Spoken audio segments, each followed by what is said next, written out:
Hello, hi guys! Magandang hapon sa inyo lahat. This is Shin from Masigari Channel, a faith healer, also matarder.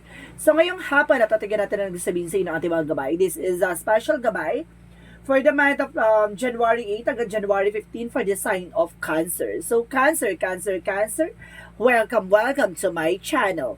Ano kayang messages, advices ng spirit guides ang ating masasagap for today's video? Kanino naman kayang energy or kaganapan sa buhay ng mga Cancer yan ang ating mga hagilap. So guys, this reading is a general reading namang hindi lahat makaka-resonate.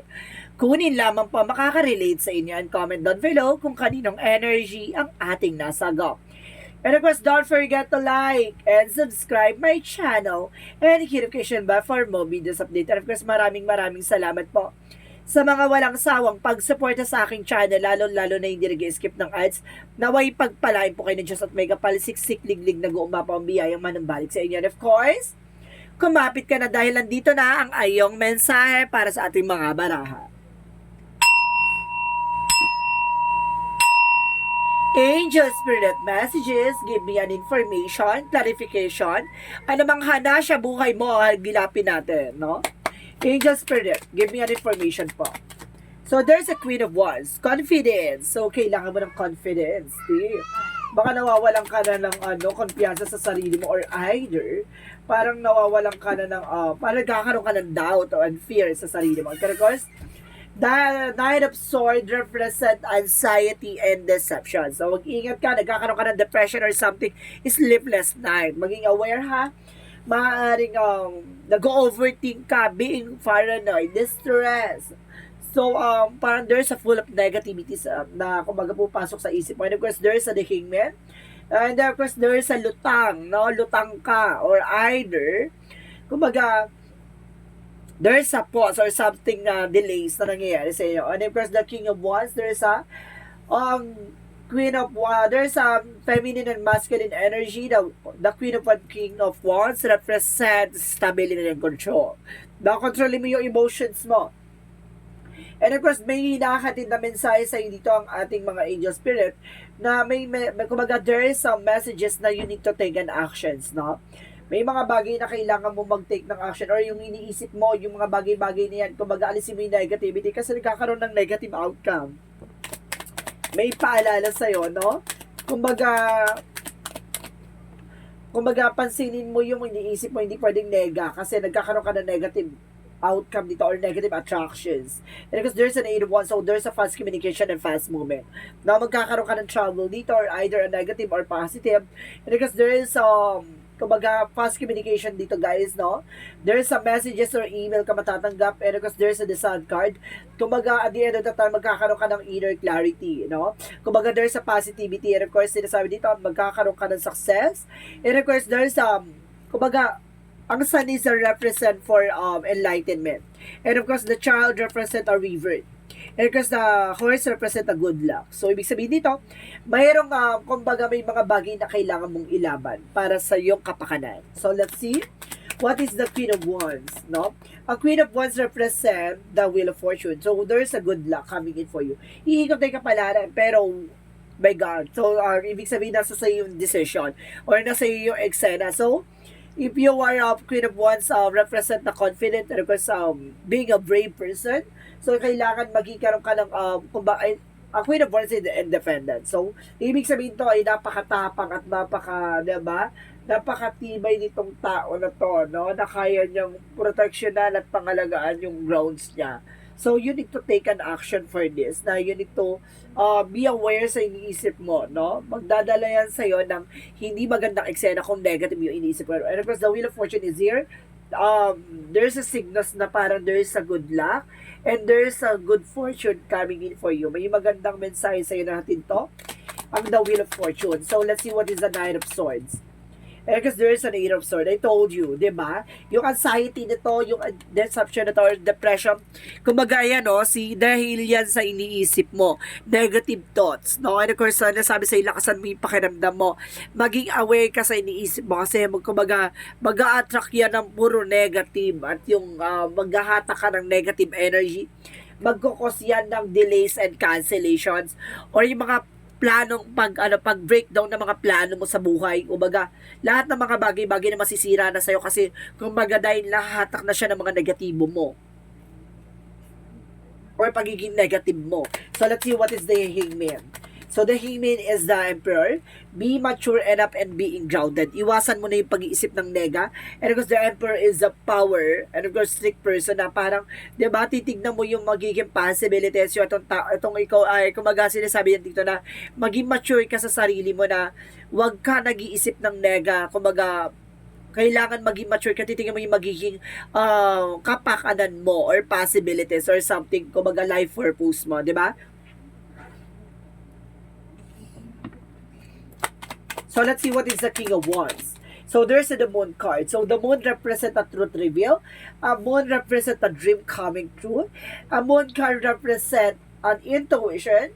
And of course, sinasabi sa'yo dito, kumbaga kontrolin mo yung mga pumapasok sa isip mo, baka binabaliw ka na ng mga pangyayari, no? So, ibig sabihin dito, maging grounded ka sa iniisip mo. And of course, there is an Eight of Pentacles, mag-focus ka sa trabaho, negosyo mo. No, sinasabi dito, kumbaga dinidistract ka ng mga iniisip mong negatibo, kaya kailangan mag-focus ka. So, let's see what is the Sun card. So, there's a Five of Pentacles. So, see, there's a recovery from the financial loss. No, makaka-recover ka na sa kagipitan, gano'n. So, let's see what is the Queen of Wands and the Wheel of Fortune. So, there's a Four of Cups. So, re-evaluate or analyze, no? Kumbaga sinasabi dito, unti-unti mo na na-realize or unti-unti mo na na-analyze or stop. Kumbaga, stop mo yung mga conclusion na wala namang kabuluhan or something, ganyan. Kumbaga, ang Cancerian is very analyzing person yan. Kumbaga, hindi yan titigil hanggat hindi niya nakukuha yung tamang eksena. Yun yung nagbibigay na or nagkukos ng stress or something anxiety sa kanya. At the same time, yung pagiging analyze mo, isa pa yan sa nagkukos ng breakdown mo dahil sa mga pangyayari sa buhay mo. And of course, there is a Six of Pentacles, kumbaga maging balanse ka, physically, mentally, emotional, and of course, practical. So, kailangan maging balanse ka dito, na pandang sa ganun, magtuloy-tuloy yung pasok na magandang kapalaran sa'yo. So, iwasan mo yung maghatak ng negative energy kasi maraming nasisira doon sa mga eksena mo, no? Kumbaga maraming system or something factor yan na pinanggagalingan. At the same time, marami yan, kumbaga mahahatak ka dyan ng eksena, no? Kumbaga, may problema ka lang sa ganito. Kumbaga, hindi ka naman problema doon sa ganito. Magiging problema yun kasi mahahatak yun dahil hindi mo managawa yung mga bagay-bagay, no? Na, kumbaga may kinalaman doon sa isang eksena, di ba? So, ibig sabihin dito, kailangan maging balanse ka, no? Kumbaga, kontrolin mo yung emotions mo. Kasi, kumbaga pagdating sa trabaho, hindi ka na nakakapag-focus kasi nai-stress ka. At the same time, kapag hindi ka nakapag-trabaho, hindi ka nakapag-focus sa trabaho mo, ang eksena, tatambakan ka ng bills or tatambakan ka ng mga bayarin. No? Sinasabi sa'yo dito na at the same time, magkakaroon ka ng mga nararamdaman sa katawan kasi bumababa immune system mo. No? Because there's a Five of Wands complication, no? Ito yung magkukos ng complication. So, ayun na yung magdadala sa'yo ng, kumbaga, mga delays or something cancel.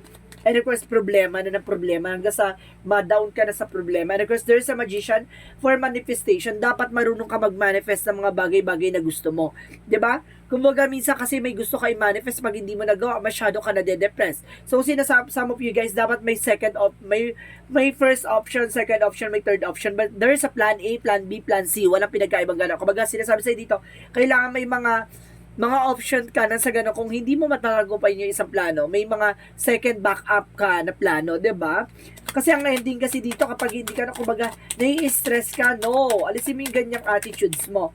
And because there is a lover, so there's an information dito. Kumbaga, pagdating sa love life din, no? Kumbaga, nagkakaroon din dito ng problema kasi, kumbaga, hindi mo na naasikas yung partner mo, even bugnutin ka na, no? Kumbaga, nagkakaroon na kayo ng struggles ng iyong love life. And of course, sinasabi sa'yo dito, guys, na mag-focus ka sa ginagawa mo. And of course, mag-focus ka sa love life. And of course, pagdating naman sa pagdating sa mga problema sa trabaho, huwag mo nang dinadala sa bahay kasi nagkakaroon ng problema din talaga. No? Umi-impact may impact talaga. There's a Nine of Pentacles, so there's a slow and steady. Excuse me. Oh my God. Wala ko ng water, guys, ha. Excuse me.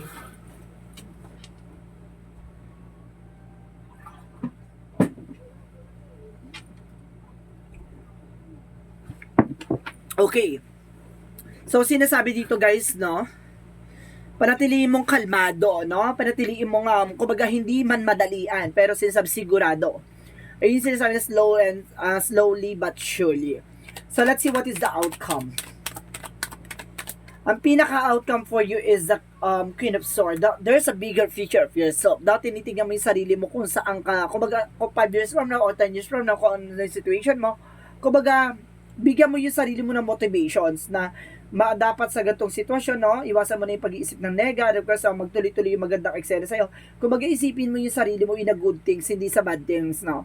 Kasi kumbaga, mag-a-attract ka lalo ng mga negative energy. And of course, there's a full card, there's a leap of faith. Kumbaga, there's a step by step, no? Step by step, no?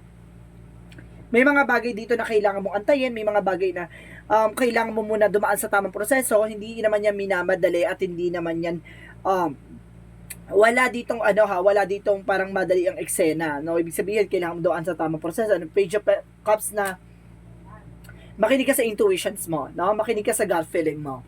So, let's see what is additional messages for career. So, there is a Three of Cups sa the Empress card. So, there's a revert, no? Maaaring kailangan mo magbuo ng bagong negosyo or bagong trabaho.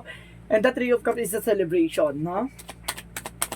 So, let's see what is additional messages for love life. So, there's a Six of Wands.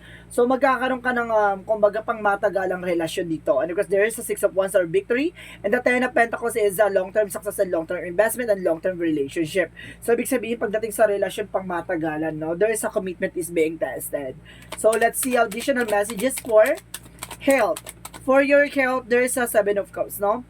Naguguluhan ka, parang feeling dito, ayun nga, diba, there's an illusions. And because the judgment is a wake-up call or something, kumbaga, awakening or kumbaga there is inner calling, no? Ginigising ka sa katotohanan dito na wag mong guluhin yung mga, kumbaga wag mong guluhin yung mga plano mo or either, kumbaga wag ka mag-isip ng mga bagay na makakasira sa'yo. Kumbaga there is a confusion confused ka kaya yung confusion na yan yung nagdadala ng anxieties mo. And of course there's depression, no? Itong confusion, yung illusions na yan. No, iwasan mo to pag-illusion ng mga bagay-bagay kasi nakakasira talaga siya. No, and of course, nagkakaroon ka talaga ng something ang mahirap dito kasi pag nag-isip ka na stress ka, marami kasi ang pinanggagalingan yan, marami ang maapektuhan, no? Pati sa magkakaroon ka ng hair falls, and of course, pagpayat, no? No, abnormality pagdating sa pagpayat, ganon. Kasi bumababa yung immune system mo. So, let's see what is additional messages for magical fairy messages. For magical fairy messages, guys, get my information. And of course, there's a spring. So, some of you guys, no, your desires fully manifest and the flowers begin to bloom. See? Kumbaga mamumulaklak ang dapat mamulaklak. Darating yung araw na magta-transform ka to another eksena, no? Sinasabi na sa'yo dito na, kumbaga, parang ano daw yan, no? Parang butterfly, nanggaling sa worm, tapos of course, parang, kumbaga, nag-ano ka pa yun, nag-rejuvenate ka pa, no? Kumbaga, nagde-develop ka pa. So, hindi pwede yan maging madali ang development. Kasi pag nagmadali ka mag-develop, kumbaga, may mga, kumbaga, yung figure mo, no, ay hindi maayos. So, ibig sabihin dito, kumbaga, pag silang yan, ibig sabihin dito, kumbaga, isang worm ka dito na parang dinidevelop mo pa yung pagkatao mo para maging isang magandang butterfly. So, ibig sabihin dito, hindi ka pa totally developed. So, ibig sabihin, kailangan mong kumain pa ng mga experiences or something, kumbaga, challenges na, 'di ba, nang sa ganun, humulma ka, at nang sa ganun, sa mga susunod na eksena, no? Kumbaga, kapag hubog ka na sa sitwasyon mo, saka siya mamamayagpag ang isang butterfly being a transformation. And because there is an assertiveness, so ibig sabihin, stand up for your beliefs and only say yes if you really want to. Ibig sabihin dito sa mga pinanghahawakan mong paniniwala at mga pinanghahawakan mong thoughts, mga bagay-bagay, sinasabi sa'yo dito, kumbaga, huwag kang magsasabi ng no pagdating sa transformation and improvement or development pagdating sa sarili mo, no? Laban ka lang dapat ng laban para nang sa ganon, iwasan mo yung mag-isip ng negative energy, no? So, let's see what is a yin and yang oracle card. Kasi ang problema sa'yo dito, nag-overthink ka, the same time being paranoid. Ang kalaban mo dito yung isip mo, no? Yung utak mo. And of course, there is a self-love. So, dapat mahalin mo rin yung sarili mo dito, ha? And of course, there is a higher self-activation. Parang ina-activate ka din dito about sa spirituality na kailangan mo maging aware sa iniisip mo, maging aware sa kinagagalawan mo na, kumbaga, hindi mo kailangan i-pressure yung sarili mo sa mga bagay-bagay, which is nape-pressure ka dahil sa mga problema. Pero, kailangan mo maging balance eh. Because there's a fulfillment and wishes. So dun niya unti-unting matutupad yung mga pangarap mo. Kasi the more na-greedy tayo sa isang situation, no, hindi na natin mamamanifest yung mga bagay-bagay. So, ibig sabihin natin, there's a manifestation, yes, of course. Pero kailangan gusto mo i-manifest na yan, kumbaga, kailangan balance ka, mag-focus ka sa ginagawa mo, pero hindi mo siya iniisip totally. Diba? Nandun ka pa rin sa way ng manifestation, pero hindi ka nakatutok ng totally na yung nag-overthink, no? Yung paranoid, yung ganun. Kumbaga, iwasan mo yon. Kumbaga, gawin mo yung mga part na dapat mong gawin. Diba? And of course, sinasabi dito, unfold it naturally. Wag mong pilit yung mga bagay na hindi pa dapat. Diba? So, let's see what is Arcangel Raphael messages. Arcangel Raphael messages for you. And of course, there is a listen to your intuitive feelings. So, ibig sabihin, makinig ka sa intuitions mo, makinig ka sa gut feeling mo, and give us your care. So, ibibigay sa iyo ang daan, no?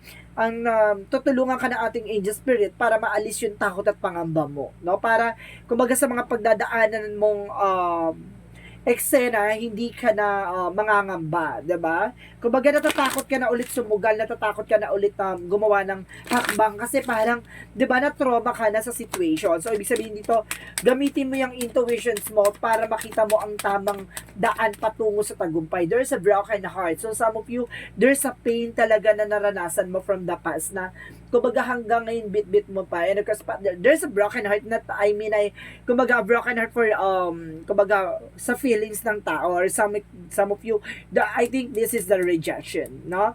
Hindi siya failure for love life. So I think this is the rejection. Takot ka sa rejection. And of course, there is a cornucopia. Ibig sabihin dito, guys, kailangan mo kumain ng masusustansyang prutas at pagkain.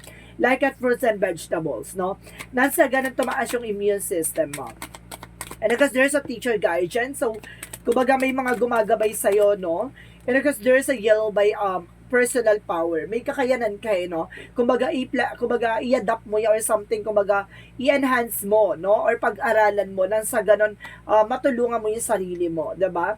And of course, there's a winning one by self-inventory. Mag-invest ka sa sarili mo, 'di ba? So let's see what is the Romance Angels. Pagdating sa Romance Angels, Angel Spirit Guide, please give me information. And of course, guys, there's release your ex. So some of you, there's an ex, no? Na kinalaman dito. And of course, there's an engagement. So there's a bagong pag-ibig, no? Ibig sabihin dito, may ex and of course, a new love. So let's see what is Arcangel Michael messages. And of course, guys, there is a make a commitment. So, kumbaga, kapag kasi in love ka, no, the more mo nagagawa yung mga bagay-bagay na gusto mong gawin. And there's an innocence, may mga bagay na inosente ka pa, may mga bagay na hindi mo pa alam yung nangyayari, or may mga bagay na kailangan mong intindihin at kailangan mong alamin. So, let's see what is chakra messages. So, there's a renewal. So, kailangan mo ng renewal dito, no? I-renew mo yung sarili mo sa panibagong eksena. And of course, there's a perseverance, konting tiyaga pa, no? There's a perseverance for pagtsatsaga, no? And because there's a recovery, don't you worry, baka ka-recover ka at the end of the time. So, let's see what is additional messages for Angel Spirit Guides. And of course, there's a freedom, no? Palayain mo yung sarili mo sa kung ano-anong iniisip mo, no? And of course, sinasabi dito, there's a heart desire. Gawin mo yung mga bagay na gusto mo. Yung magpapasayo. Kasi, totoo yan, no?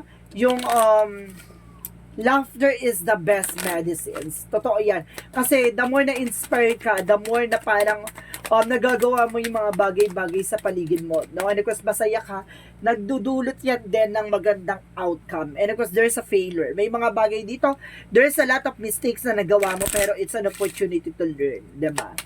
So, let's see what is the Montology. Montology represents a luck is in your side. So, wag ka mag-alala. Yung swerte ay nasa tabi mo lang. Diba? Hindi man pumapabor sa'yo ngayon, wag ka mag-alala. Papabor din yan sa'yo sa takdang panahon. So, let's see what is the Jesus loving quotes. Jesus loving quote said, your heavenly Father know that you need all of this. No, ibig sabihin, alam daw ng ating Panginoon na kailangan mo daw yung mga bagay, lahat ng mga bagay na nasa paligid mo. Lalo-lalo na yung hinihingi mo, 'di ba? So, let's see guys, what is the angel's answer? Mag-isip kayo ng question kung ano gusto nyong katanungan. At nandito ang kasagutan. Bibilang ako ng 3, kailangan nakapag-isip ka na, okay? 1,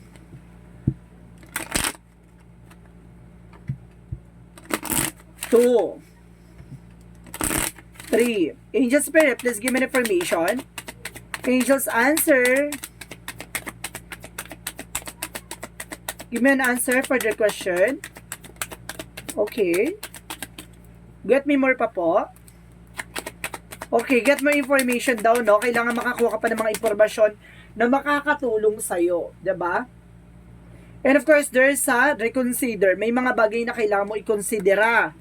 'Di ba? And of course, there is a no. May mga bagay na hindi mo kailangan ginagawa, no? So, let's see. There's a no, no? There's a no, maybe. So, let's see what is an angel's number. Angel's number represent 000. I am creator. So, ibig sabihin, ikaw gagawa ng bagay na ikabubuti mo, ikaw rin yung gagawa na ikasasama mo. No? You are one with the creator and these are no limits, know what you need to achieve. You have the ability to create something new and incredible in your life, free here in on earth. So see, kumbaga ikaw yung makakagawa ng bagay na, kumbaga makakapagpabago at kumbaga may mga bagay na ma-achieve ka. May mga bagay lang talaga na kumbaga kailangan mong pagdaanan. And of course, there's no limits sa lahat ng mga eksena na gusto mo. No? Kumbaga kung gusto mong gawin yung mga bagay na dapat mong gawin, gawin mo. Ikaw yung magdidikta ng kapalaran mo. So let's see, what is additional messages for messages of life? Messages of life represent inner power. So, sinasabi dito guys, today, I choose to see myself insignificant. I acknowledge true strength. I remain steadfast in the face of adversity. If I stumble, pick up myself up, knowing that I am filled with the power of the universe. I accept and appreciate myself in every way. I contain the most precious treasures of this world within me. The universe shines through me. So see, di ba? Kumaga naunawaan mo na yung nangyayari, di ba? There's a lot of treasures and experiences na malalaman mo at mararanasan mo. At of course, sinasabi dito, i-discover mo yung mga bagay na makakabuti sa'yo. Madidiscover mo yung mga bagay na kahinaan mo. Dun ka bumawi, no? Kung saan ka mahina. And of course, kung saan ka malakas, kumbaga, i-enhance mo pa, diba? Nang sa ganun, ma-develop mo yung sarili mo at magkaroon ka ng transformation on your own power. So guys, this is special gabay for the month of January 8 hanggang January 15 for the sign of Cancer. So Cancer, welcome. Maraming salamat for your wonderful reading. So once again, this is Shin Rodriguez from my Asagari channel, a faith healer o Zamata reader. This reading is a general reading lamang, hindi lahat makaka-resonate. Kunin lamang pa makaka-relate sa inyo and comment down below kung kaninong energy ang ating nasagap. And of course, don't forget to like and subscribe my channel and hit notification bell for more videos update. Of course, maraming salamat sa mga walang sawang pagsuporta sa aking channel, lalo na hindi nag-skip ng ads. Naway pagpalain kayo na Diyos at may kapal, siksik, liglig, nag-uumapa ang biyayang manumbalik sa inyo. And of course, maraming salamat and see you in the next video. Bye-bye and babush!